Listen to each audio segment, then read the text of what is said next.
Ekikulembeddwa eky'okufuuza amasomero agatandise olusoma lwa ttaamu esooka nga tegayina bisaanyizo kikyayinda mu kibuga Mukono.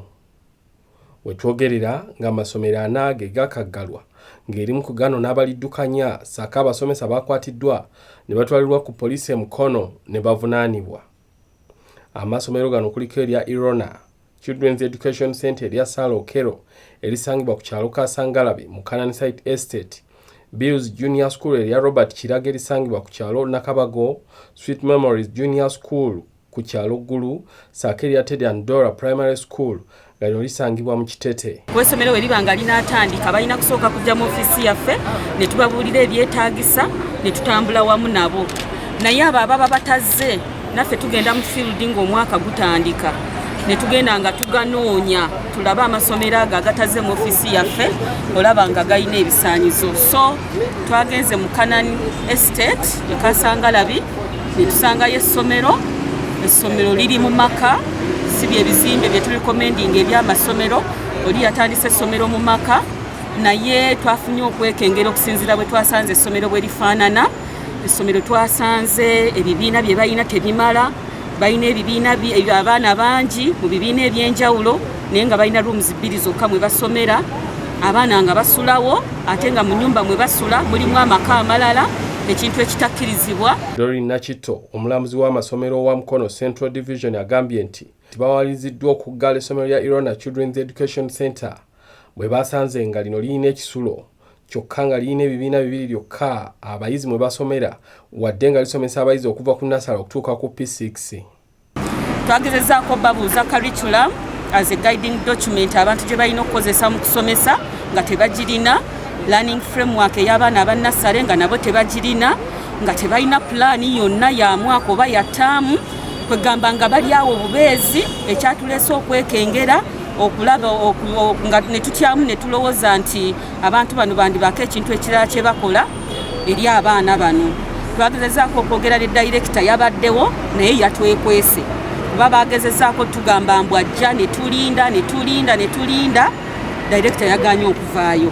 So twavuddewo nga tetuli bamativu ne twagala okulaba nga tufuna obuyambi okuva eri poliisi tulabe nga abantu bano batunnyonnyola butya bwe batandika essomero lino n'ebigendererwa byabwe biki, kubanga ffe ab'ebyenjigiriza twalabye nga mu butuufu engeri gye bakolamu ebintu si engeri entuufu amasomero gye gateekeddwa okukolamu ebintu byabwe.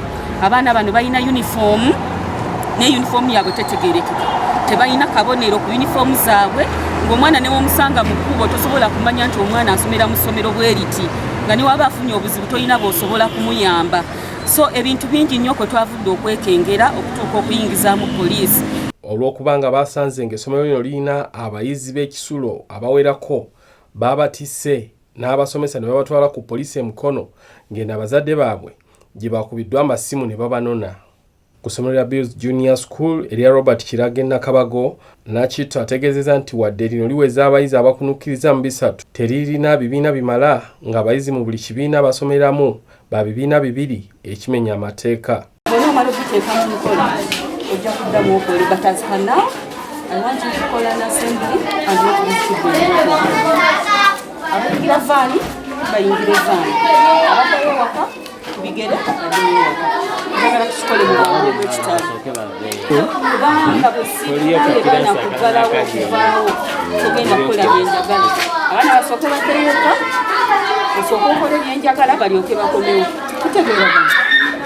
Agaseko nti lino era lirina ekisulo ekitali mu mateeka, teririna basomesa nga n'ebimu ebibiina abayizi mwe basomera libipangisiza mayumba ag'abapangisa agali ebweru w'essomero. Essomero lino tuligadde olw'ensonga nti terituukana na mutindo ogw'amasomero ge gateekeddwa okuba nagwo, nga n'okusingira ddala essomero lino lirina abaana abasulawo naye nga ekisulo kyabwe kiri mu mbeera mbi nnyo ate nga dayirekita waalyo tuludde nga tumuwoninga ne mu holide twajja ne tumugamba ttaamu ya first term toleeta abaana mu kisulo, naye n'agenda maaso n'aleeta abaana mu kisulo. Ebisulo tubituuseemu nammwe mubirabye nga biri mu mbeera mbi nnyo, omwana mwatasobola kusula. Bw'otuuka ku basomesa, abasomesa abali ku ground si be basomesa abali mu fayiro ze batuwadde. Abasomesa abali mu fayiro balala nnyo n'abali ku ground balala nnyo. so tetulina bukakafu oba ddala balina ebisaanyizo ebisomesa abaana. Bw'otuuka ku bibiina, ebibiina ng'oggyeko nti bifunda nnyo naye ate tebimala. Weesanga nga P1 esomera wamu ne P2, P3 esomera wamu ne P4, kwegamba ekintu bwekito tetukikkiriza. Ate nga tuludde ebbanga nga tumuwoninga aleetewo ki enkyukakyuka atereeze mu ngeri gy'akolamu ebintu bye naye kyagaana. Ono akuŋŋaanyiza abayizi okuva mu bibiina n'abateeka ku paleedi n'abategeeza ensonga lwaki aggadde essomero lino. Olwo n'abasaba okudda eka wabula n'abalabula obuteetantala kudda ku ssomero lino okuleka nga limaze okukola ku ebyo bye lirina okukola likkirizibwe mu mateeka. And we have found out that your school does not have what it requires to be a school. We have found out that you're having an illegal dormitory facility which is not even in good condition. We have found out that you share classrooms. You share classrooms which is not allowed. We have found out that place is too small for you to play and to learn from. So we have decided as inspectors, you first go back home. We shall call you when everything has been put in place. Mu kisulo ky'essomero lino esangiddwayo omuyizi abadde yeebase nga mulwadde wadde nga ku ssomero lino tekubadde musawo ng'omulala abadde yeebase mu woofiisi y'omukulu w'essomero. Mu kiseera kye kimu ye omukulu w'essomero atuyanye nga bwe zikala nga bamusaba ebiwandiiko ebikwata ku basomesa b'alina bino nga abinoonya tabirabako.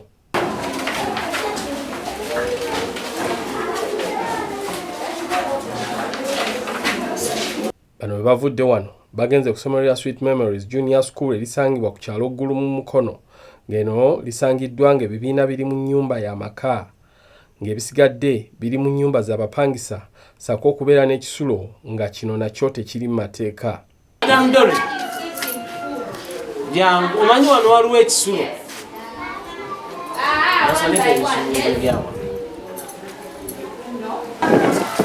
Olaba obunyiikiina bw'abaana bwe bwagala akawungeezi. Omusomesa yasula omugamba gulawo.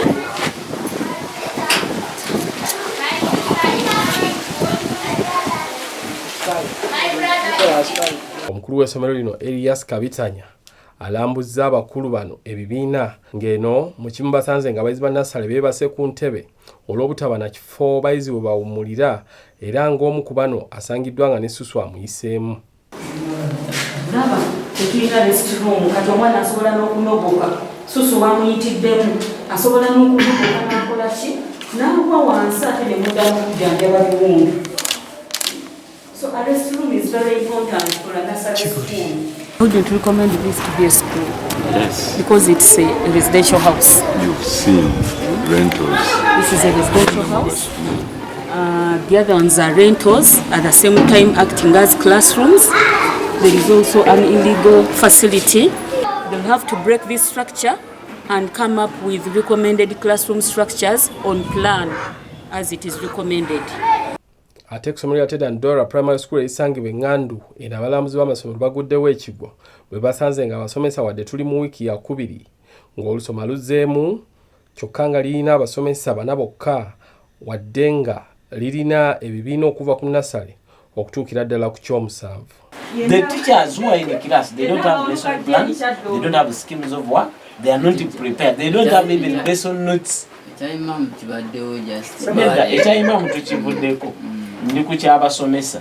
How prepared are they to be in the class for this term? Ono basa yaliko obuzibu, never provided materials. Asa. Kakati obuzibu. Muzonye ngana wage kusaba. Buli kubason. Bwe batampa sikola ki? Tokola tolina musango. But do you know that we are going to send the children away? You're not the director of this school. They first have to provide, then you do the implementation. Now you the bursar. You had to provide. You had to provide the materials for teachers. To lesson plan, scheme of work, draw timetables. Because this timetable is too old. If you had drawn a new timetable, you would have even included in the what? The Islamic lessons. You would have provided books a week earlier for the teachers to prepare for the term. Hello children. Hello, sir. How are you? We are best and high feathers. Which class is this one? P5. Which class is this one? P5 and P4. P5 and P4. Okay, P5, raise your hands. P4, raise your hands now. That is P5 and ebyembi n'abasomesa bano basangiddwa nga tebalina bigobererwa mu kusomesa biyite scheme of work ne lesson plan.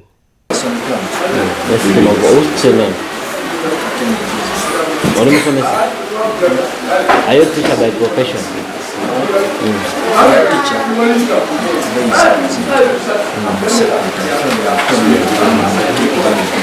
You are just a secretary. You are not a teacher. So now what are you teaching now? What are you doing? I'm giving them something not to shout. You are just making them busy, not to shout. Scheme of work I for this time. I haven't skimmed. You have But not this is seen. the second week. Why? Why? They are going to give us the materials. They haven't given us. They have not given you the materials. So you have not prepared anything. I haven't prepared so far. But this is the second term. No, I mean second week of the term. The second week. When do you expect to get the materials? Tomorrow, I think. Which school is this one? Dorah Primary School. Which class? P2 class. Who is your class teacher? My class teacher is Teacher Brenda. Is Teacher Brenda. Yes. Where is Teacher Brenda? Madam Jeva. Okay, you can take your seats. Most welcome, sir. Madam, laba kirasi yo bwefaanana wakomadde ogi okujja update.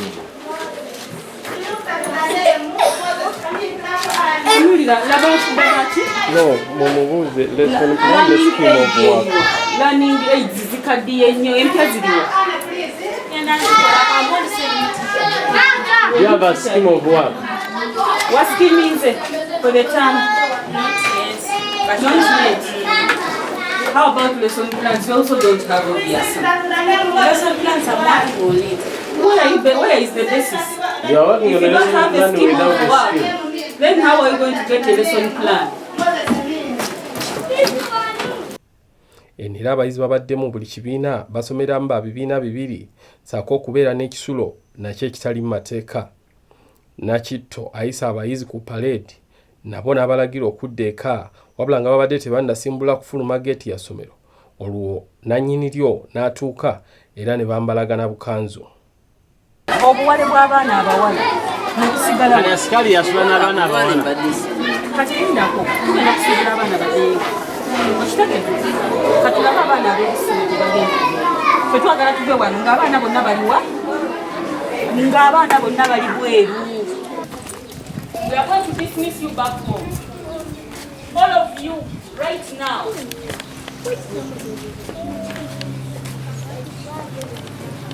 So if you sleep around, I don't know where you're going to go.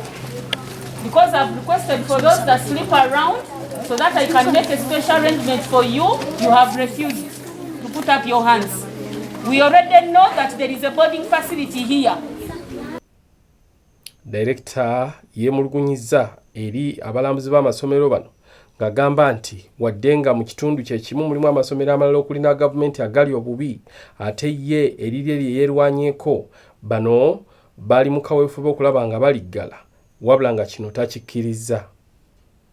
Essomero lino limanyi gye tuvudde environment yonna tulina wano amasomero amabi singa ogendako eŋŋambi singa ogendako wali akolomisi mabi nnyo tewalina toyiba naye wano buli lwojja otuyisa bubi maama lwaki oyagala otuggalirawo ddala olaba gye tujja essomero lino tulikoze mu buzibu ngoga nti tuliggale kubanga abaana basomera babiri ebibiina we biri ebimala bainspekita mujje mutulungamye mutubuulire ki ekiriwo ekyokukola naye mulime kujjanga ate nga mutuggalawo bugazi tukoze omulimu munene mu bazadde mu baana naye buli lwajja. Ekitunuulirwa kwe kulaba obanga ddala okuggala essomero lino kunaateekebwa mu nkola wadde nga ye nannyini lyo yeeremye abayizi n'abategeeza nga bwe bitaggaddwa era n'abasaba bakere bukeezi n'enkeera bagende ku ssomero basome. Do you have a business trip, a study tour, a vacation, or intentions of enjoying the unique tourism sites? We introduce to you Buvuma Palm Resort in Buvuma Islands, a unique place to be for all your accommodation needs with spacious cottages, well suited in a good environment, overlooking a serene ecosystem with a rare view of Lake Victoria right from your bedroom. While at Buvuma Palm Resort, you will be treated to free sights and sounds from different bird species, monkeys, and a magnificent view of attractive rocks, palm oil plantations, boat cruises, forest walk, bicycle riding, among others. Buvuma Palm Resort has first-class conference facilities with a unique taste of foods prepared by experienced chefs. It is located in Buvuma district on the main island near the district headquarters. It also boasts of a helicopter landing pad and a playground. On your way to Buvuma Palm Resort, it's just 88 kilometers from Kampala city center to Chiindi landing site, and it's 30 minutes travel in a boat to Buvuma. You are welcome as you take the best experience of traveling on the waters of Lake Victoria with the available sailing means with either passenger boats or the magnificent modern ferry, the MV Palm.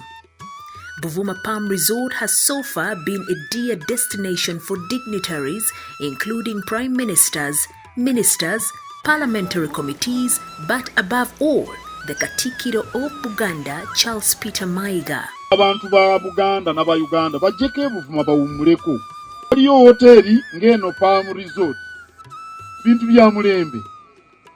Oli muzadde ng'okyalemereddwa ku ssomero ki mw'oyinza otwala omwana wo omwaka guno? Nsonga ki ekyakulemesezza? School fees bakusabye nnyingi? Olugendo lunene ng'ebyentambula bikyakalubye? Nandi ky'onoonya essomero erinaalabirira obulungi omwana wo? Okuviira ddala ku by'okusoma mu kibiina, okuzannya n'okutumbula ebitone, ekyokuddamu si kirala. Ly'essomero lya Prudence Junior School, Empoma Mukono, lisangibwa ku luguudo oluva e Mukono okudda e Kayunga, nga wakayitako mu katawuni k'Ekisowera opposite n'Empoma Girls School. Prudence Junior School liri mu kifo kigazi bulungi era ekisirifu, ate nga lirina abasomesa abakugu ddala. Ebyokwerinda ku ssomero biri ggulu, ebyentambula babikolako anti emmotoka ezitambuza abaana weeziri. Essomero lya ddene boarding nga mu kaseera kano okuwandiisa abayizi kugenda mu maaso awo ku ssomero. Liwandiisa abayizi okuva ku daycare, nursery paka ku P7. Ebisale birungi ddala ng'abaana abava ewaka basasula emitwalo 3 gokka, ng'ate bo ab'ekisulo basasula emitwalo 6 gyokka. Abaana balya bulungi ne bakeera ku ssomero nga basanyufu. Bw'ayagala okuwandiisa omwana n'okumanya ebisingawo, kuba ku noti 7 noti 1 29 92 38 oba noti 773 noti 62 21. Prudence Junior School, tuwa omwana wo tumusomese, togenda kwejjusa. Our dear parents, thank you for paying us school fees, and we still need your support because education is the key. May God bless you